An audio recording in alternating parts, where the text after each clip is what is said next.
주식방의 언어와 그 말씀. 열왕기하 22장 8절에서 11절 말씀입니다.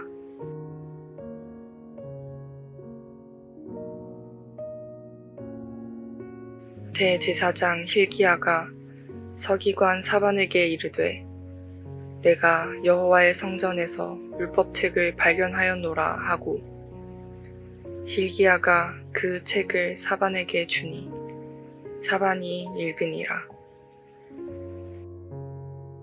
서기관 사반이 왕에게 돌아가서 보고하여 이르되 왕의 신복들이 성전에서 찾아낸 돈을 쏟아 여호와의 성전을 맡은 감독자의 손에 맡겼나이다 하고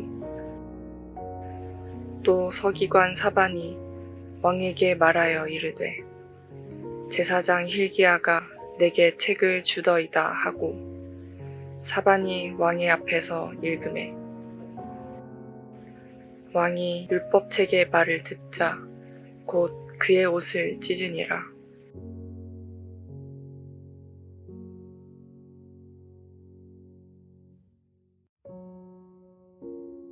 이 세상에 살면서 사용하는 언어는 우리에게 많은 영향을 끼칩니다.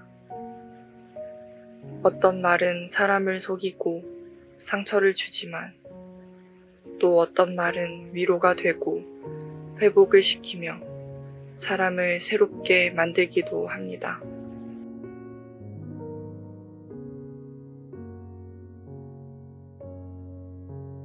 한동안 스팸 전화나 문자가 많이 와서 짜증도 나고 스트레스도 많이 받았습니다. 처음에는 부동산이나 보험에 관한 전화가 많았지만 어느 순간부터는 주식 투자에 대한 문자가 대부분이었습니다. 어디서부터 내 개인정보가 누출되었는지는 모르지만 유쾌한 일은 아니었습니다.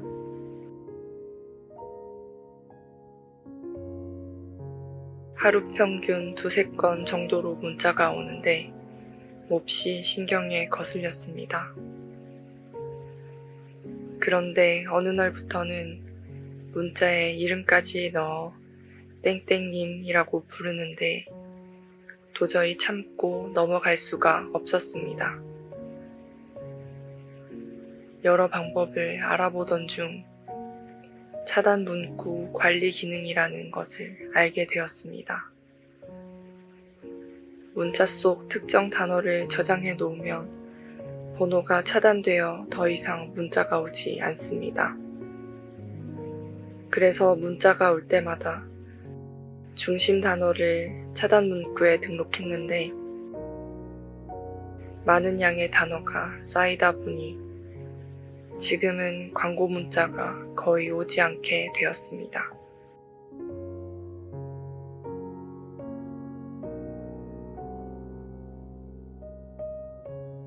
오늘 묵상 말씀을 준비하면서 핸드폰에 있는 차단 문구로 저장된 단어 목록을 살펴보았습니다.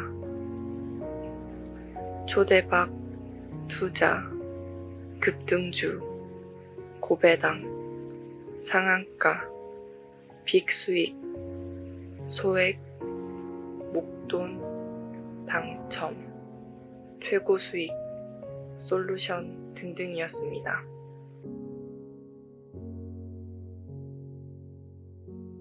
주로 사람들에게 단기간에 부를 축적할 수 있다는 달콤한 말로 유혹하는 것임을 잘 알 수 있었습니다. 여기에 속아서 문자에 있는 주소를 클릭하여 텔레방에 들어가면 처음에는 무료로 주식 종목을 추천해 줍니다. 시간이 지나면 손실 전액 보상, 각종 교재 제공 등을 내걸고 점점 유료로 바꾸도록 유도한다고 합니다. 그리고 속은 걸 알고 환불을 요구하면 환불을 거부하고 방에서 탈퇴를 시키거나 리딩방을 폭파하고 자취를 감춘다고 합니다.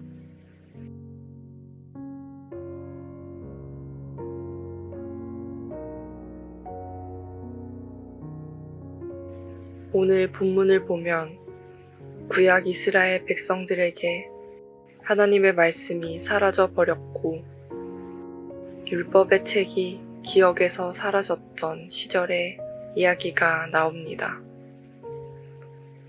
분열왕국 시대에 남왕국 유다 요시야 왕 때 있었던 일입니다. 그는 유다의 여러 왕 가운데 선한 왕으로 불리우는 왕입니다. 열왕기하 22장 2절. 요시야가 여호와 보시기에 정직히 행하여 그의 조상 다윗의 모든 길로 행하고 좌우로 치우치지 아니하였더라.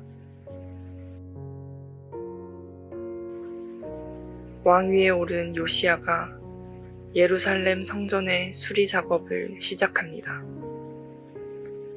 그의 앞선 왕들은 우상 숭배를 방치하거나 적극적으로 동조할 뿐 아니라 성전을 훼손하거나 방치하는 일도 서슴지 않았습니다.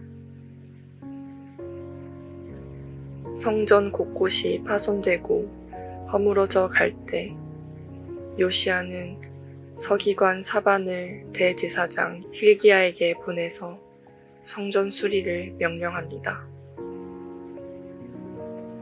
그런데 성전 수리가 진행되는 가운데 뜻밖의 일이 일어났습니다.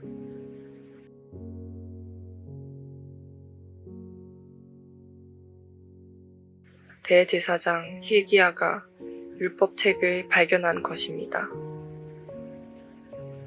열왕기하 22장 8절.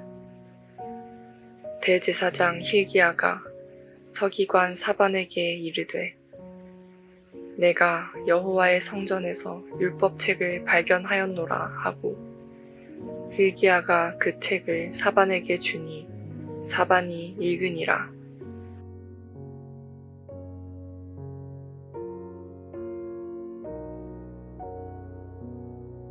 인간이 성경 말씀을 잊어버릴 때 영원한 사망의 길이 그 앞에 다가옵니다. 인간은 모두 죄인입니다. 본성이 삐뚤어져 있습니다. 그래서 바른 생각을 하지 못합니다. 잠언 14장 12절은 이렇게 증거합니다. 어떤 길은 사람이 보기에 바르나 필경은 사망의 길이니라. 나중에 요시야 왕이 탄식한 말 그대로입니다.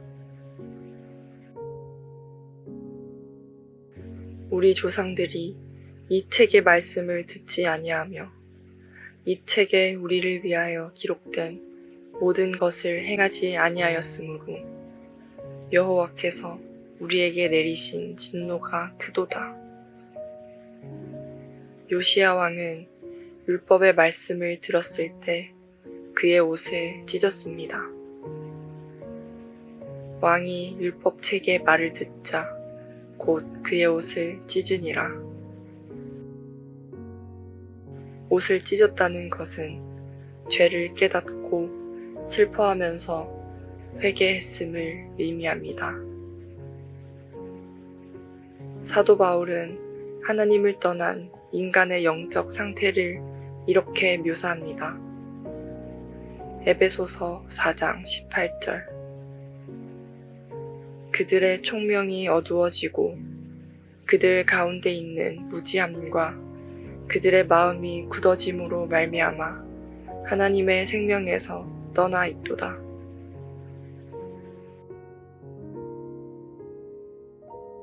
자신은 옳다고 주장하지만 욕심을 부리고 자꾸 죄악의 길로 나아갑니다. 하나님 말씀만이 우리를 바른 길로 인도합니다. 히브리서 4장 12절.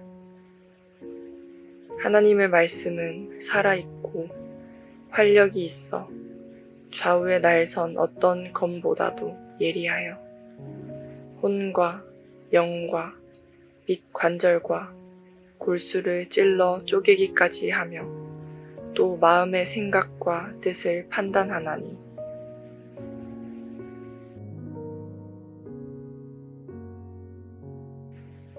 요시야 왕이 회개하고 하나님 말씀 앞에 섰을 때 하나님이 그를 구원하시고 축복하셨습니다.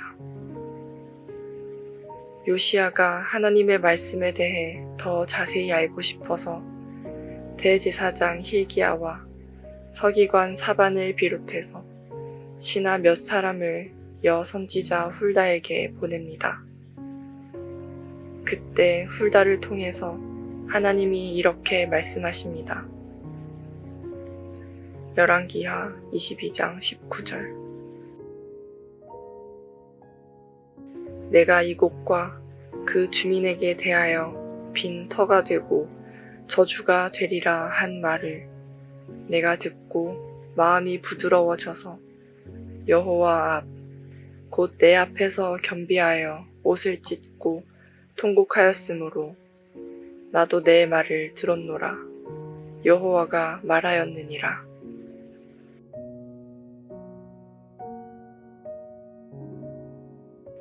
말씀 앞에 부드러워지고 겸비하고 회개했을 때 하나님께서는 구체적으로는 심판을 유보해 주시겠다고 약속하십니다. 워낙 유다 백성의 죄악이 깊어서 심판의 철회는 불가하지만 요시야 왕의 생전에는 심판하지 않겠다고 약속하셨습니다. 하루는 예수님께서 사마리아의 수가라 하는 동네에 야곱의 우물이라 불리는 곳에 가셨습니다. 예수께서 피곤하여 우물 곁에 그대로 앉으셨을 때 사마리아 여자 한 사람이 물을 기르러 왔습니다. 이 여인은 지금까지 늘 피곤한 인생을 살았으며 마셔도 목마른 물을 매일 기르러 왔습니다. 예수님께서 이런 여인에게 말씀하시길 요한복음 4장 14절. 내가 주는 물을 마시는 자는 영원히 목마르지 아니하리니 내가 주는 물은 그 속에서 영생하도록 솟아나는 샘물이 되리라. 비슷한 이야기가 또 있습니다. 예수님께서 오병이어의 기적을 행하신 것을 본 많은 사람들은 예수님을 찾아다녔습니다. 어느 날 무리가 배들을 타고 예수를 찾으러 가버나움으로 가서 바다 건너편에 계신 예수님을 만나 반갑게 맞이하였습니다. 그때 예수께서 말씀하시길 너희가 나를 찾는 것은 떡을 먹고 배부른 까닭이다고 하셨습니다. 덧붙여 말씀하시길 썩을 양식을 위하여 일하지 말고 영생하도록 있는 양식을 위하여 하라. 예수께서 이르시되 나는 생명의 떡이니 내게 오는 자는 결코 줄이지 아니할 터이요 나를 믿는 자는 영원히 목마르지 아니하리라. 오늘도 우리를 유혹하는 세상의 많은 언어들이 난무합니다.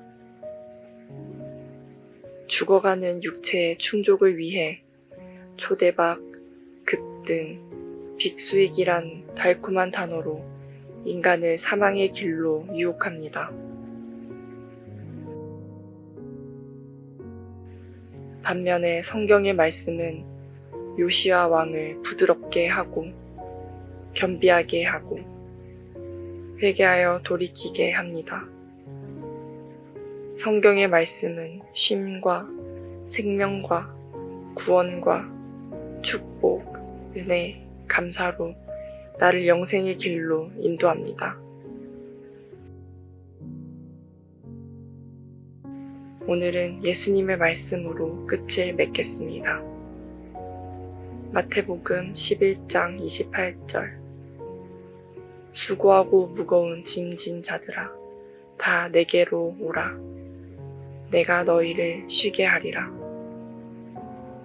말씀과 함께 새로운 하루의 활력을 맞이하시길 바랍니다.